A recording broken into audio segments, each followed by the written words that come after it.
What's up guys, it's Chris with Life 180, and did you know that you can access your 401k and qualified money before you turn the age of 59 and a half without paying penalty through the use of a thing called the 72 distribution rule? It's true, and with all the uncertainty that people are feeling about the need for the government to increase taxes because of the future of the national debt and annual deficits and unfunded liabilities and things of that nature, now may just be the right time for you to consider using the 72T to take control of your money and start investing your money in different ways. Now I gotta do a disclaimer alert here because I don't want anybody to take this as personal advice. This concept can be good for some people, it can be detrimental to others. The ultimate purpose of this video is intended to make you aware of your options, the concept as a whole. It's not to tell you to go out and do this. So now that I have that out of the way, let's get into it.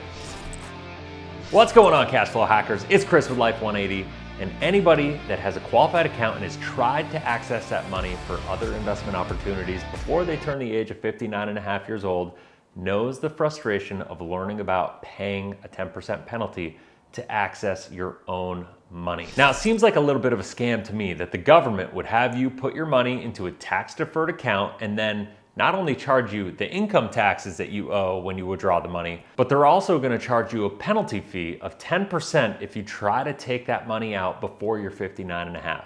Nonetheless, those are the rules. And sadly, that 10% penalty paralyzes most people into leaving their money in that account. After all, if you had $100,000 in a 401k and you needed to pay a 20% tax and a 10% early access penalty, you'd really only wind up with about $70,000 if you had a $100,000 account balance, right? But here's the deal. You're never getting out of taxes. That's an important distinction to understand when you put your money into a qualified account.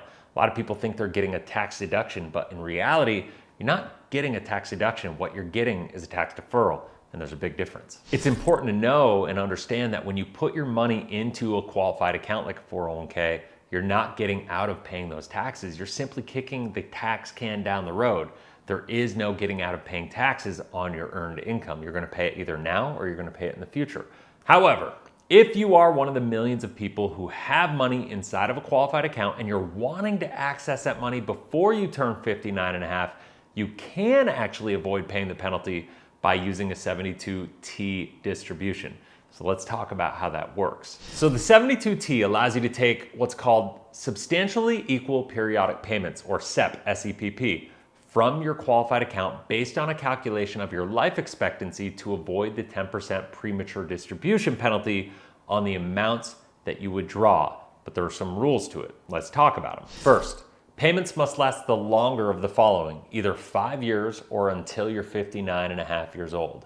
So here's how it works. If you begin to take a 72 distribution at 57 years old, that means you're gonna have to take the SEPs until you are 62. However, if you begin at 49 years old, you're gonna need to take the SEPs until you're 59 and a half. Now, there are calculators out there that will help you kind of calculate this and figure out what it will look like for you. And I've included a link to a calculator in the description below, so go check it out if you're interested at the end of the video. But here's the catch. You don't get to choose how you take distributions.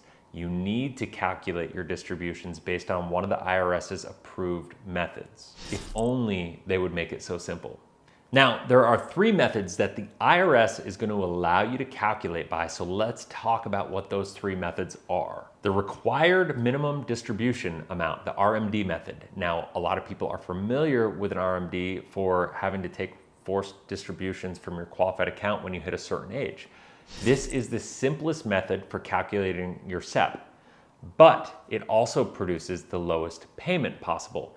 What this does is it simply takes your current balance and divides it by your single life expectancy or joint life expectancy if you have a survivor component to your retirement plan.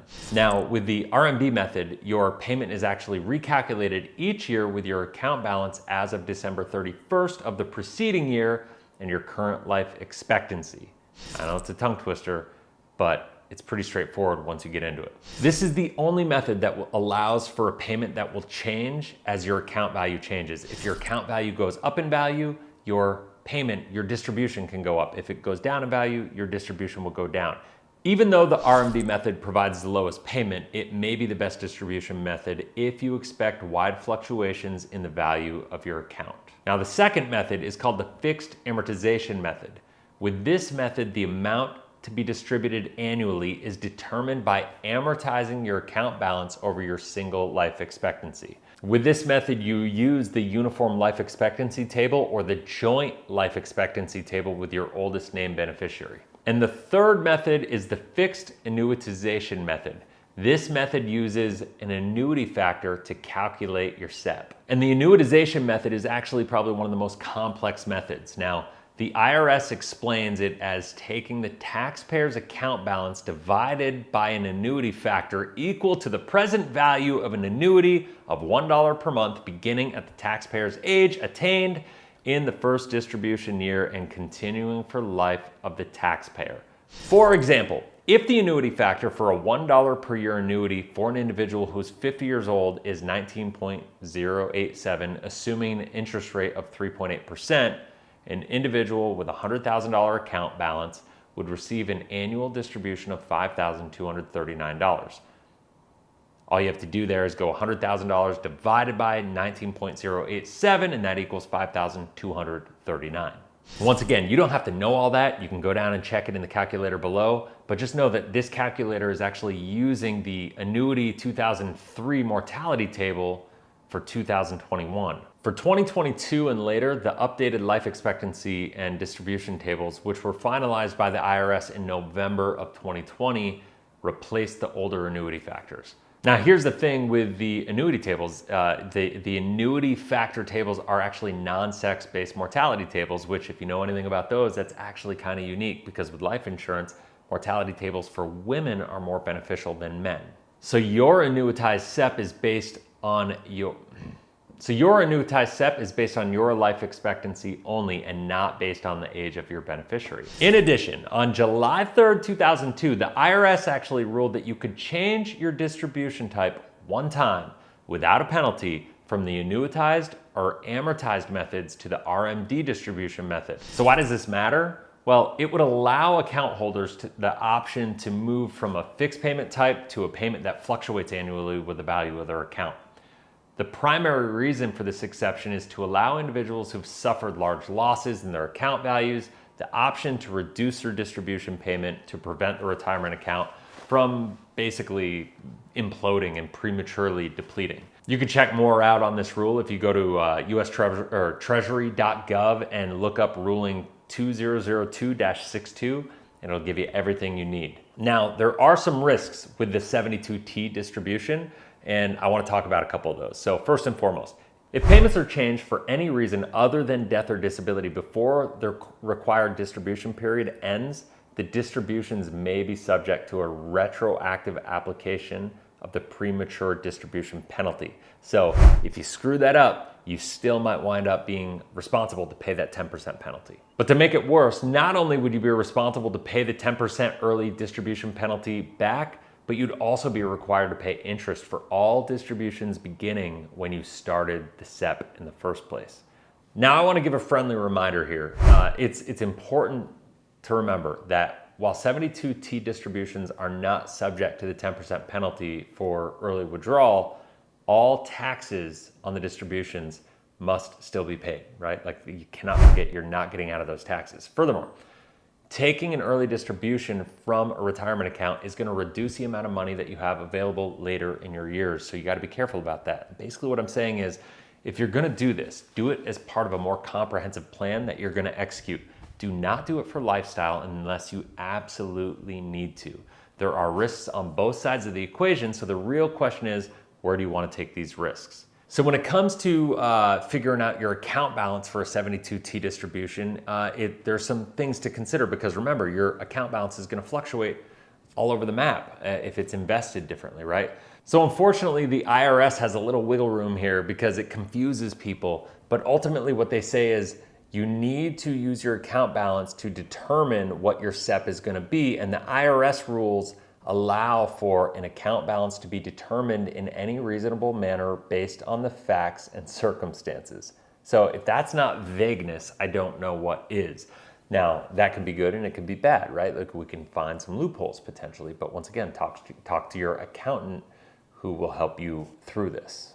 However, the IRS does provide an example of a reasonable determination of the account balances for the minimum distribution method. Now, this example is not a definitive rule and it's not specific to the other methods, but the IRS example allows for use of an account balance from any daily value between December 31st of the year prior to distribution's beginning and the actual date of the first distribution. For all the years following, the value on December 31st of the prior year could be used on the account for the account balance on a date within a reasonable period of the distribution. Now, your age is also important. Now, the age that you use is obviously, it's your current age. You're gonna use the age that you will turn on your birthday for the year that you're actually receiving the distribution.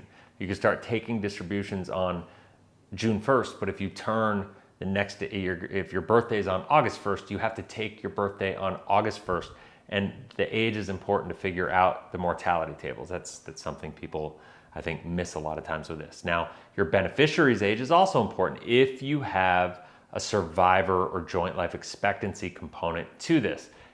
The same thing applies to them. You're gonna use the age that they're turning in that year.